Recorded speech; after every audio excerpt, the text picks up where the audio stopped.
नमस्कार, मैं खुशी और आप देख रहे हैं अपना राष्ट्रीय। दिल्ली में जल संकट पर सियासत, आपके पानी सत्याग्रह पर बीजेपी का बड़ा सवाल। दिल्ली में पानी संकट को लेकर जमकर राजनीति हो रही है। आम आदमी पार्टी की नेता आतिशी अनशन पर बैठी हैं। वह पानी सत्याग्रह कर रही हैं। आतिशी के अनशन का तीसरा दिन है।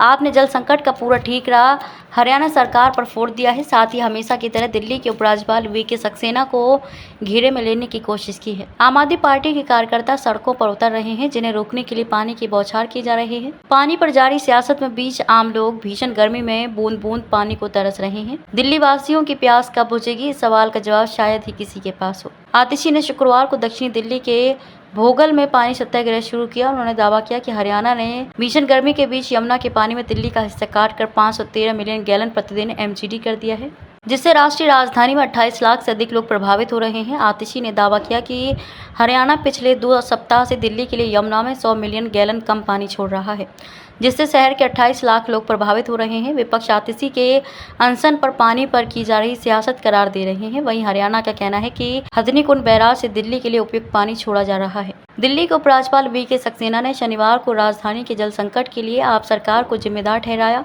वीके सक्सेना ने जल संकट पर जारी एक बयान में कहा कि पिछले कुछ हफ्तों में दिल्ली के मंत्रियों की तीखी बयानबाजी विभिन्न स्तरों पर परेशान करने वाली और संदिग्ध रही है। उन्होंने आरोप लगाया कि दिल्ली के राजनीतिक नेताओं ने राजनीतिक लाभ हासिल करने के एकमात्र उद्देश्य से संकट को पड़ोसी राज्यों पर दोषारोपण करने के अवसर में बदल दिया है। इस विवादास्पद तरीके ने दिल्ली के लोगों की समस्याओं को बढ़ा दिया है और पानी की कमी से जूझ रहे पड़ोसी राज्यों को नाराज कर दिया है।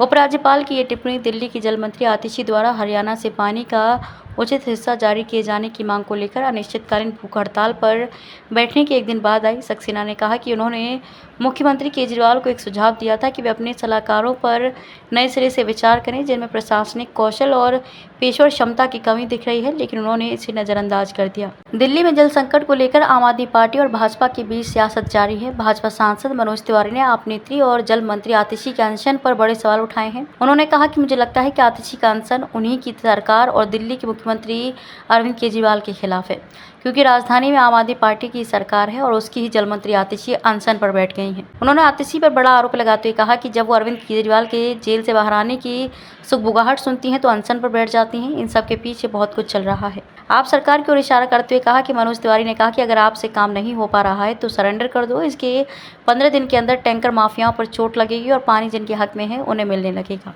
भाजपा सांसद ने कहा कि पहले दिल्ली नगर निगम भाजपा के पास था, इसलिए वो हम पर हर चीज़ का दोष लगा दिया करते थे। अब एमसीडी, दिल्ली सरकार, जल बोर्ड और डीटीसी सभी आपके पास हैं, इसलिए अब कोई बहाना नहीं चलेगा। अब चाहे अनशन पर बैठो या कुछ भी करो, अगले 5 महीने में दिल्ली की जनता आपको स्थायी रूप से जमीन पर बैठा देगी। दिल्ली के पास पानी का अपना कोई स्रोत नहीं है। देश की राजधानी पीने की पानी की आपूर्ति के लिए उत्तर प्रदेश और हरियाणा पर निर्भर है। आम आदमी पार्टी ने दावा किया है कि दिल्ली को प्रतिदिन आपूर्ति किए जाने वाले 1005 एमजीडी पानी में से शहर को हरियाणा से 613 एमजीडी पानी मिलना चाहिए, लेकिन 513 एमजीडी से भी कम पानी मिल रहा है। ऐसे में आधी से ज़्यादा दिल्ली को पीने के लिए पानी की आपूर्ति करना बेहद मुश्किल हो रहा है। अब तक के लिए बस इतना ही। फिर होगी आपसे मुलाकात ऐसी एक और खबर के साथ। तब तक के लिए नमस्कार और देखते रहिए अपना राष्ट्रीय न्यूज़।